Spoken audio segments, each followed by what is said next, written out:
Jake never escaped his father's shadow. Jake Peralta built his entire identity around one reference point: Die Hard, John McClane, a flawed, underestimated man who proves himself against impossible odds while everyone around him doubts his capability. Jake has watched Die Hard so many times he quotes it in active crime scenes, names his strategies after its scenes, and measures his own professional worth against a fictional character's arc.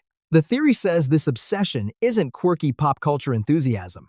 It's a psychological roadmap Jake constructed to survive his father's abandonment.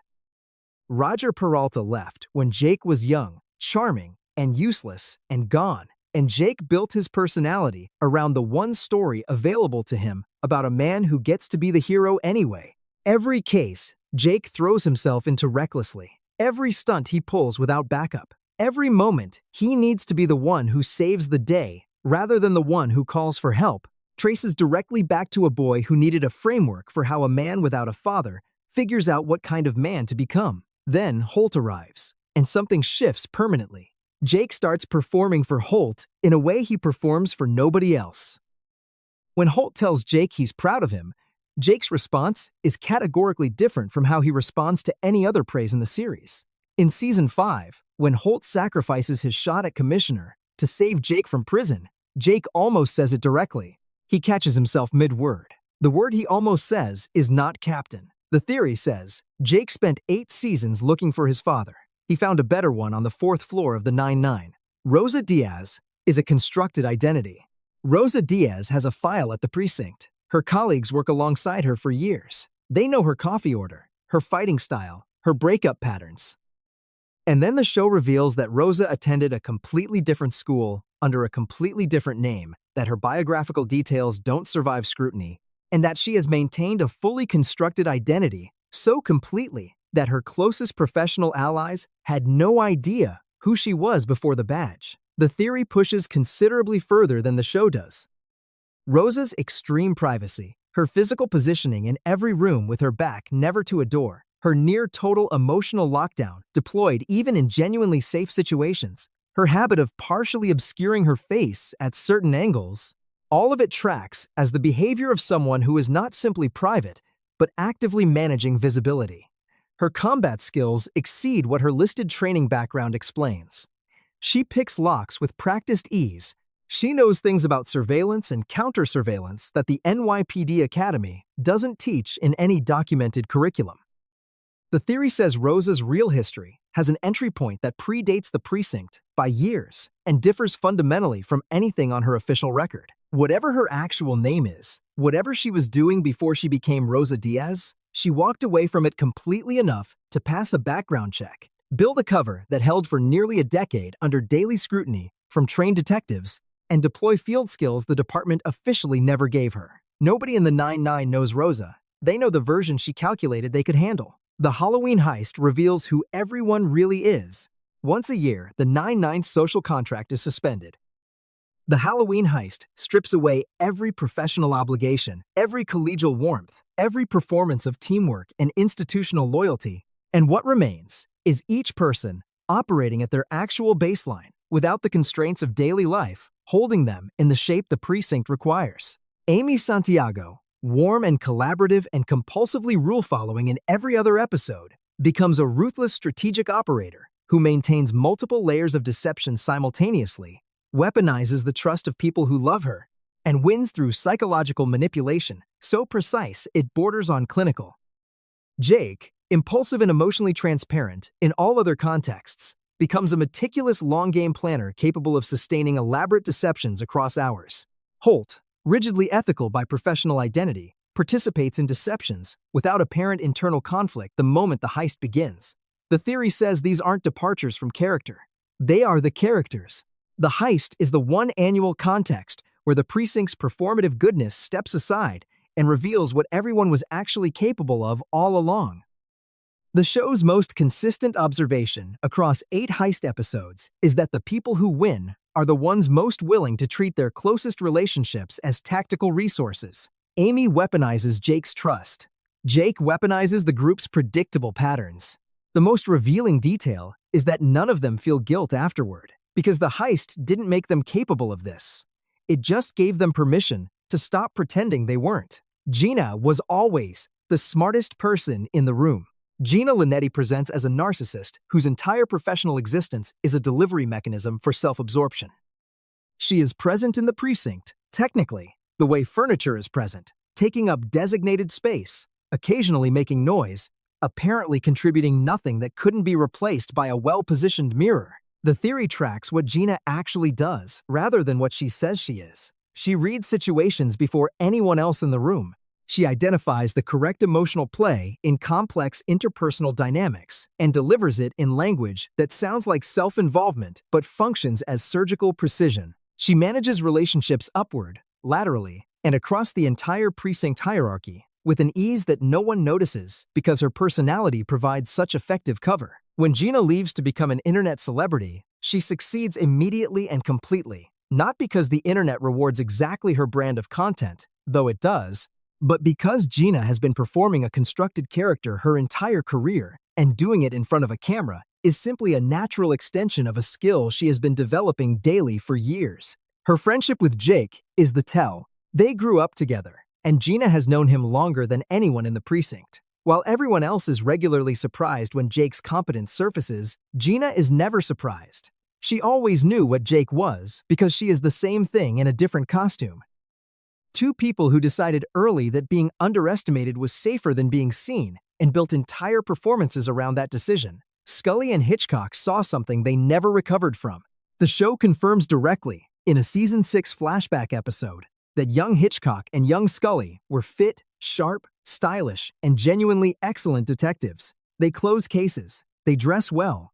They are by every professional measure two capable cops operating at a high level. Then, something happens. And the transformation between that version and the men the precinct inherits is so complete and so synchronized that the show's offered explanation, a restaurant called Wing Sluts and 2 decades of catastrophic dietary choices, cannot carry the weight of what actually needs explaining. Two different people, with two different physiologies and entirely separate lives, do not become the same specific version of broken at the same time through food alone. The theory says Hitchcock and Scully encountered something in the field during the late 1980s or early 1990s that neither man survived psychologically intact.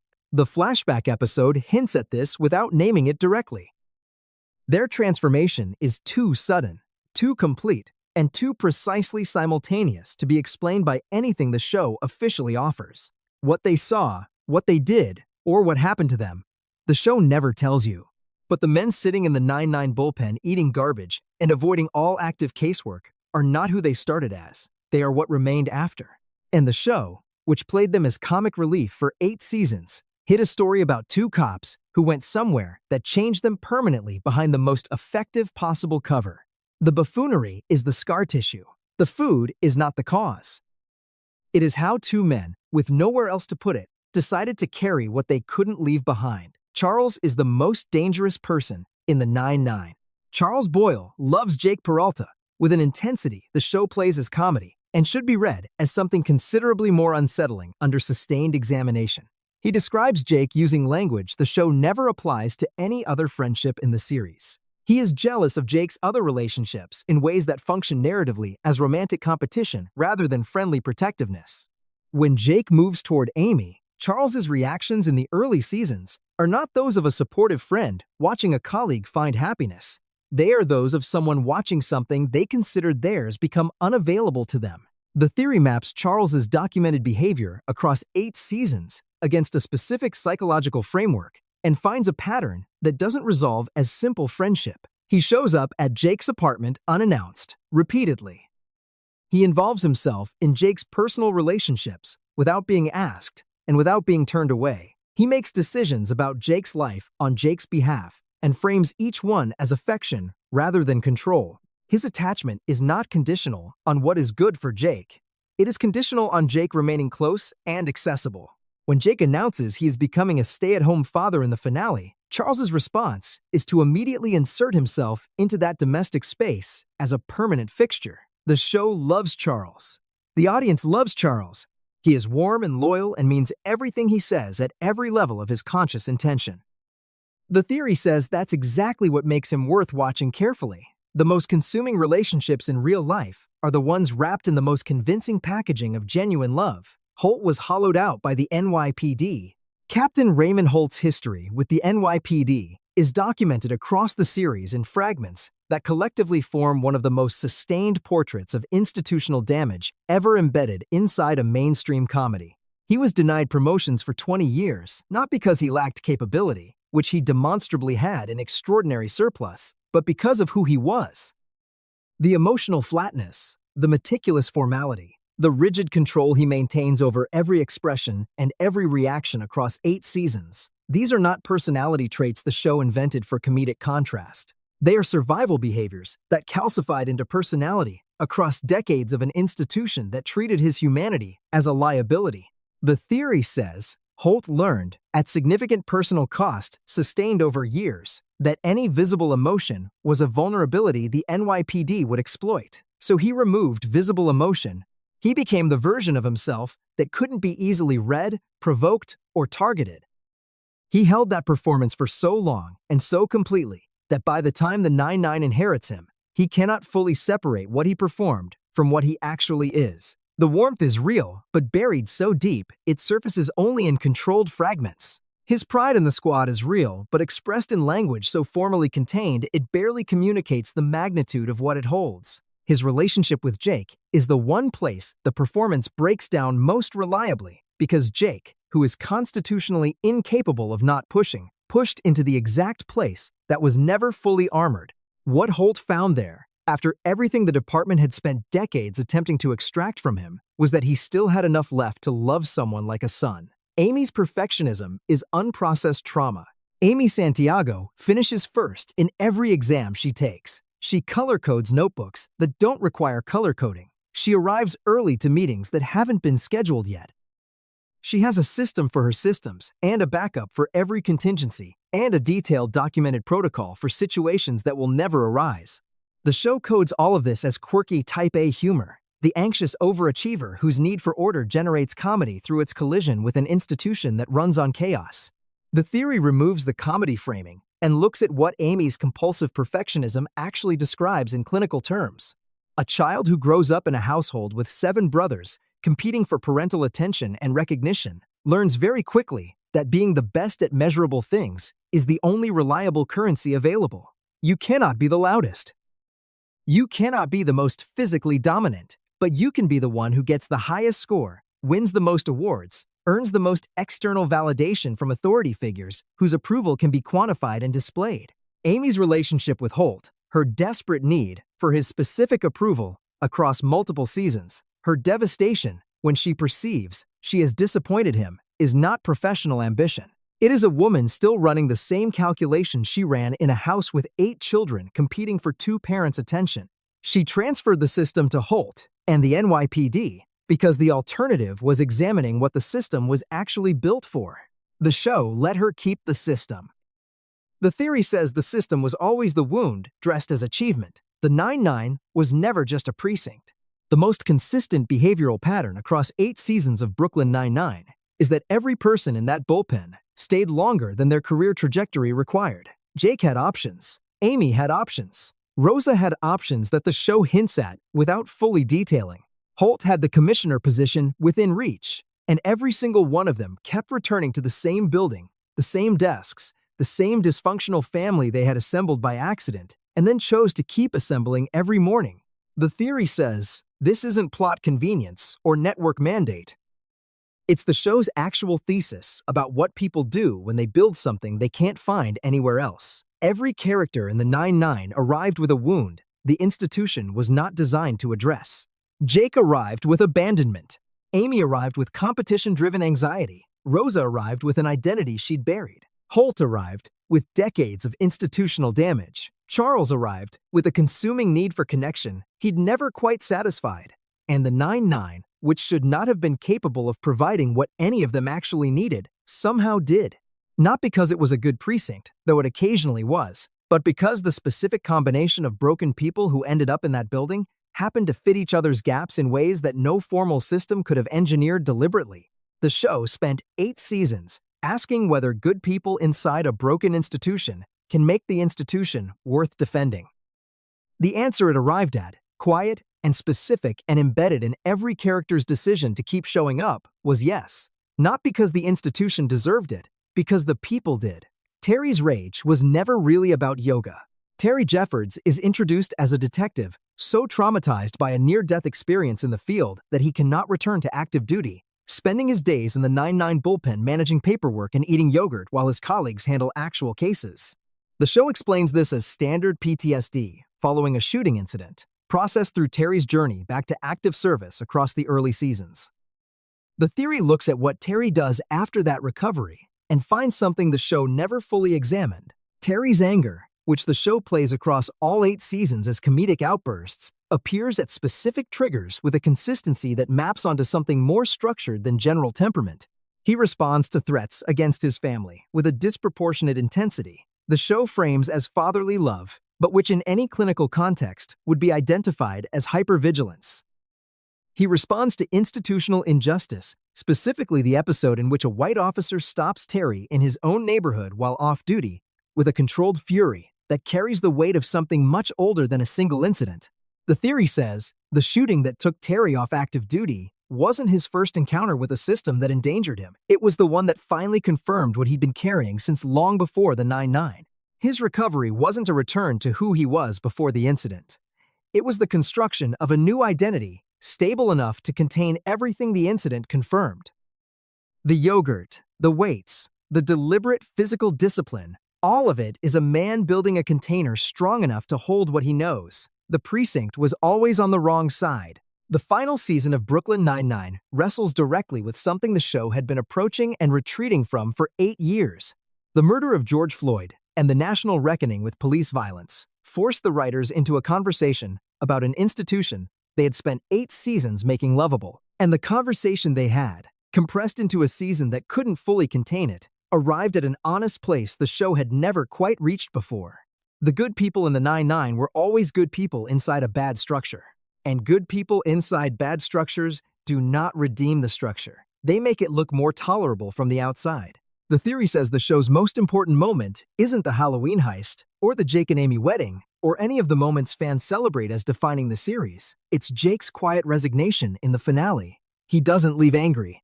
He doesn't deliver a speech about institutional failure or the impossibility of reform from within. He simply stops coming back, because the people who love something that fails them don't usually leave with a manifesto. They just stop coming back. And then one day, for a Halloween heist, they do. The theory says Brooklyn Nine-Nine was always building toward that moment, in which the most enthusiastic cop in the building finally ran the math and walked away quietly, because the show understood something about institutional love that it could only say in the last 5 minutes of its entire run. You can love something completely and still have to leave it. Jake did both. Rosa had feelings for Amy. Rosa Diaz knows things about Amy Santiago that nobody accumulates through casual workplace proximity. She knows that Amy stress braiding her hair is only stage 1 of her anxiety spiral. That stage 2 is something else entirely. She knows that Amy double tucks her hair behind her ears specifically when she is interested in someone, a detail so precise it requires sustained, focused attention over an extended period. She can perform a pitch-perfect imitation of Amy's voice and mannerisms, the kind of embodied mimicry that only develops through genuine, prolonged observation. The theory, built from these specific details, cataloged by fans who rewatched early seasons after Rosa's bisexuality was confirmed in season 5, says Rosa had a crush on Amy that predated the show's timeline. The theory doesn't require the crush to have been acted on or even consciously acknowledged by Rosa. It requires only what the evidence already confirms: that Rosa watched Amy closely enough, long enough, and with enough genuine attention to accumulate that level of specific knowledge. When Rosa eventually comes out to her parents and deflects by claiming she's actually in a relationship with Jake, the parallel to Amy's own fake engagement deflection in an earlier season is too specific to be accidental. 2 women who separately use the same fake relationship with the same man as emotional cover, connected by a theory the show planted in the background and never named directly, because naming it directly would have required Rosa to say something true about herself before she was ready. Holt secretly mentored everyone. Captain Holt's mentorship of Jake Peralta is the show's most explicitly documented relationship arc. Established in the first episode and confirmed as the series' emotional backbone across 8 seasons, but the theory says Jake was never the only one. The evidence begins with Holt's relationship to food. In Season 2, Holt tells Boyle he doesn't know how to cook and asks for help with an anniversary dinner for Kevin. Boyle, overwhelmed by the trust Holt is showing him, becomes Holt's culinary mentor. Later in the same season, Holt is shown reading Boyle's food blog in detail, demonstrating a genuine interest in the precise sensory experience of food that contradicts the man who claimed he only needed bland protein bars for sustenance. The theory says Holt fabricated his ignorance about cooking specifically to give Boyle a context in which he could be the expert, the capable one, the person whose knowledge was valuable and sought. Boyle, who spends the series being overlooked by almost everyone except Jake, needed someone to need what he knew. Holt engineered the need. He gave Boyle the mentorship experience without making it visible enough to feel like charity. The theory extends to every other member of the squad. Holt's apparent blind spots and stated limitations track suspiciously well against each person's specific area of competence and confidence. A man who spent 20 years being denied power by an institution that underestimated him learned, with extraordinary precision, how to use the power he finally had to do exactly what the institution had refused to do for him. He saw people clearly, and then he gave them reasons to see themselves the same way.